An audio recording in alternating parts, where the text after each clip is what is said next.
கோடிகளை கொட்டி கொடுக்கும் சனி. யாருக்கு கோடான கோடிகளை கொட்டி கொடுப்பார் சனி பகவான்? மேஷம் முதல் மீனம் வரை. மேஷ லக்னம்.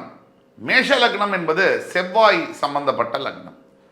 பொதுவாக சனி பகவான் மேஷ லக்னத்துக்கு 10ஆம் இடத்திற்கும் 11ஆம் இடத்திற்கும் வருவதனால் உங்களுடைய ஜாதகத்தில் லக்னத்திற்கு 3, 6, 11 இந்த இடத்தில் சனி பகவான் இருக்கும் பொழுது, அவர் திசையை நடத்தும் பொழுது மிகப்பெரிய பலன்களை கொடுப்பார்.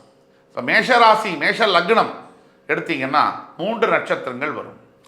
அஸ்வினி, பரணி, கிருத்திகை, கேது, சுக்கிரன், சூரியன்.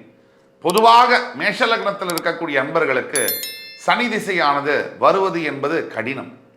ஏன்னா சூரிய திசை முடிஞ்சு அப்புறம் சந்திர திசை, செவ்வாய் திசை, ராகு திசை, குரு திசை முடிஞ்சு சனி திசை மேஷ லக்னக்காரங்களுக்கு பொதுவாக வருவதில்லை. சனி திசை வரும் பொழுது ரொம்ப முதியவர்களாக இருப்பாங்க. அதாவது கிட்டத்தட்ட ஒரு 70 வயசு 75 வயசு தாண்டி இருப்பாங்க.